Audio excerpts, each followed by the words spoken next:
We often learn about scientific laws, like they're these perfect, unbreakable rules. And one of the most famous? The ideal gas law. It's this beautifully simple equation. But what happens when that perfect ideal model smacks right into messy reality? Well, that's what we're going to get into today. We're exploring the super interesting world of real gases, where the rules, they get bent and things get a whole lot more fascinating. So here's the big question we're tackling. What happens when the ideal gas law, this elegant, super reliable tool, just isn't good enough? And maybe even more important, what can its failures teach us about the atoms and molecules that make up, well, everything? All right, let's start with the classic, the ideal gas law. I mean, this thing is a cornerstone of chemistry, right? It's kind of our benchmark for what a perfect scientific model looks like. It's the go-to equation for all sorts of stuff, from basic stoichiometry to calculating the molar mass of a gas. And there it is, PV equals nRT. You've probably seen it a million times. Pressure times volume equals moles times the gas constant R times temperature. It's an incredibly powerful tool, and it works really, really well a lot of the time. But here's the catch. It works by assuming we're dealing with a hypothetical ideal gas. And as you're about to see, the real world, well, it doesn't always like to play by those ideal rules. Okay, so this is where things get really interesting. Scientists started noticing that under certain conditions, we're talking really high pressure especially, real gases began to act in ways the ideal gas law just couldn't explain. That perfect model, it started to show some serious cracks. So how do you even measure how unideal a gas is? Well, scientists came up with something called the compressibility factor, which we just call Z. Think of Z as like a reality check score. It's a super simple ratio. If a gas is behaving perfectly, like a textbook ideal gas, its Z value is exactly 1. The second that number strays from 1, you know you're not in Kansas anymore. You've entered the world of real gases. And what they found is that for real gases, Z can deviate a lot from 1, especially when you crank up the pressure.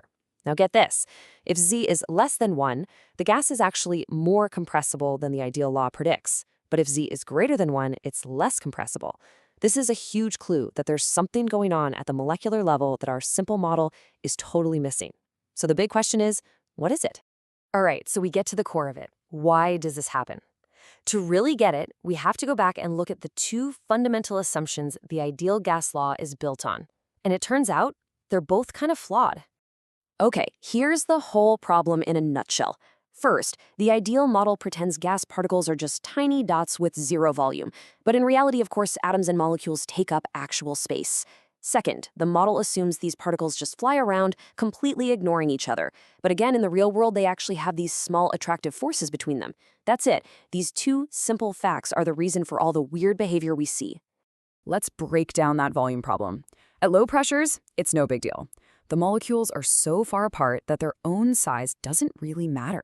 It's like a few people in a giant stadium. But when you crank up the pressure, you're squeezing them all together. Now it's like a packed elevator. Suddenly, the space the people, the molecules, themselves take up becomes a huge chunk of the total volume. There's just not much empty space left to squeeze into. And that's exactly why Z shoots above 1 at really high pressures. The gas becomes less compressible than our ideal model thinks it should be. Okay, now for part 2, the attraction problem. When you have low temperatures and high pressure, the molecules are moving slower, and they're way closer to each other. This gives those little intermolecular forces, you can think of it as a tiny bit of stickiness, a chance to actually do something.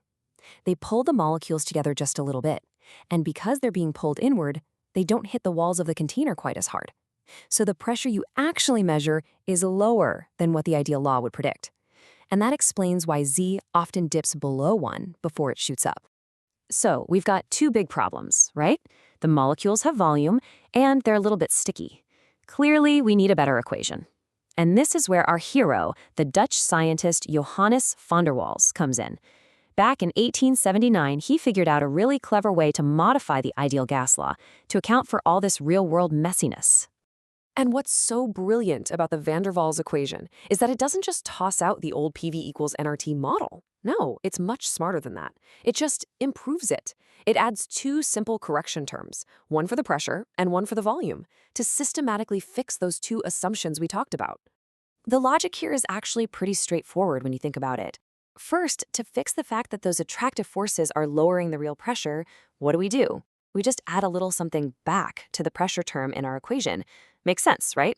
And second, to account for the fact that the molecules themselves take up space, we just subtract that tiny bit of volume from the total volume of the container.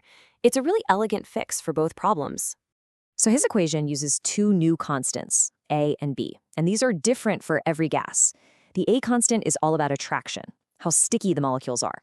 If a gas has strong intermolecular forces, it's going to have a bigger A value. And the B constant, that's just about size. Bigger molecules, bigger B. Simple as that. And here it is, the whole shebang, the full van der Waals equation. You can see the original PV equals nRT is still kind of buried in there, but it's got our two awesome corrections. The pressure term gets bumped up by a factor that uses A, and the volume term gets reduced by a factor that uses B. Yeah, it looks a little more complex for sure, but it's a way more accurate picture of how real gases actually behave. Okay, so that's the theory, but does it actually work in practice? Let's do a little showdown. We'll put the two equations head-to-head with a real-world calculation and see just how much difference these corrections really make. All right, let's say we have a tank of carbon dioxide. If we use the good old ideal gas law, it tells us the pressure should be 33.5 atmospheres. Okay.